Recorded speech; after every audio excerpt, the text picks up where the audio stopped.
Hello अस्सलाम वालेकुम। आप सुन रहे हैं हॉरर चाय का सिप विद पीकी ज़हर।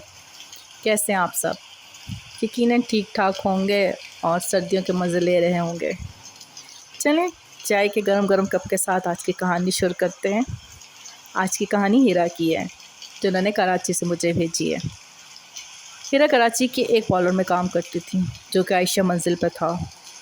पार्लर की सारी जिम्मेदारी हीरा पर थी, इसलिए बंद करते करते अक्सर उन्हें रात के 9 बज जाया करते थे। हीरा का घर इतना दूर ना था, वो 25 मिनट की वॉक करके घर चली जाया करती थी। आपको तो पता है, अकेली लड़की को देखकर कोई ना कोई गाड़ी रोक देता है लिफ्ट के लिए, कभी गाड़ी कभी बाइक। वो इन सबसे तंग हो रही थी, तो एक दिन को शरारत सूझी कि क्यों ना इन सबको डराया जाए। अब जो भी उसे लिफ्ट के लिए कहता तो वो कहती, हाँ हाँ मुझे छोड़ आओ, मेवा शाह कब्रस्तान, मैं वहाँ रहती हूँ, चलो मुझे छोड़ आओ। और वहाँ जो 3 दरवाज़ों के बीच वाला दरवाज़ा है ना, उसके पास जो नीम का दरख्त है, उसके नीचे मेरी कब्र है, वहाँ छोड़ाओ मुझे। थोड़ा हंसते हुए वो ऐसे ही कहा करती। कुछ लोग डर जाते और कुछ मजाक समझते, लेकिन एक अकेली औरत को इस सुनसान सड़क पर रात के टाइम देखकर तो कोई भी डर जाएगा इस तरह की बातें सुनते। ऐसे ही 2-3 हफ्ते गुजर गए। अब उनको सुकून था। एक दिन ब्राइड को तैयार करते हुए बहुत लेट हो गई और रात को 9:30 हो गए पार्लर से निकलते हुए। वो पार्लर बंद करके चाबियाँ बैग में रखते आहिस्ता आहिस्ता चल रही थी। सर्दी की रात थी, रोड पे बहुत सन्नाटा था। वो अकेली जा रही थी कि एक लड़का साथ साथ चलने लगा। उन्हें रोज़ का मामूल लगा। वो बोला, मैम कहाँ जाना है इतनी रात को? चलो मैं छोड़ता हूँ, चलो मेरे साथ चलो, चलो डिनर पर चलते हैं, मैं छोड़ देता हूँ आपको। मुझे पता नहीं क्यों आज डर लग रहा था। शायद आज सर्दी ज़्यादा थी। वैसे कराची में इतनी सर्दी होती नहीं है और मैं लेट भी बहुत हो गई थी। मैं उसे इग्नोर करके तेज़ तेज़ चलने लगी और साथ साथ देख भी रही थी कोई रिक्शा टैक्सी मिले तो मैं घर जल्दी पहुंच जाऊं। ऐसे चलते चलते वो मेरे साथ साथ आगे चलने लगा। फिर एकदम से वो मेरे सामने आ गया और मैं रुक गई। वो लड़का तकरीबन 25 से 30 साल का था, इंतहाई खूबसूरत। मैंने उसे देखा तो देखती ही रह गई। वो इतना भी हैंडसम हो सकता है? इतनी बड़ी बड़ी काली आँखें, सफ़ेद दांत। वो मुस्करा रहा था। मैंने उसको इग्नोर किया, उसकी साइड से निकली और भी तेज़ तेज़ भागते हुए चलने लगी। तो वो बोला, आज नहीं जाना मेवा शाह कब्रस्तान, नीम के पेड़ों वाली कब्र में? मैं एकदम रुक गई, शॉक्ड हो गई। उसे कैसे पता कि मैं हर किसी को ऐसे ही बोलती हूँ? मैंने तो कभी किसी से जिक्र ना किया था और मैंने इससे पहले इसको कभी देखा भी नहीं इस रोड पर।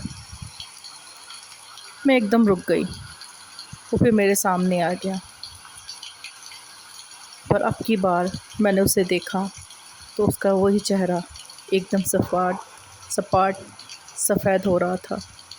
काली काली आँखें, बेरौनक और बाल। उसने मेरा हाथ पकड़ लिया।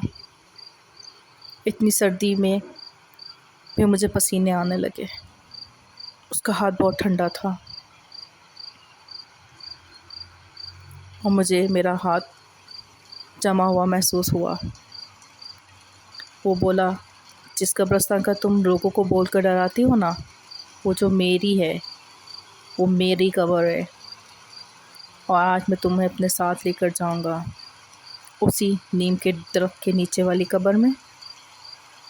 मैं सुन सी खड़ी उसकी बात सुन रही थी। मैंने कहा, बस बहुत हो गया। हिम्मत करके मैंने से हाथ छुड़ाया और कहा, मजाक बंद करो और मेरा रास्ता छोड़ो, मुझे वैसे ही देर हो रही है। उसने कहा, यकीन नहीं आ रहा तुम्हें मेरी बात पर? मैंने कोई जवाब ना दिया और आगे जाने लगी। वो फिर बोला, हीरा इधर देखो। मैंने अपना नाम सुना तो उसकी तरफ देखने लगी।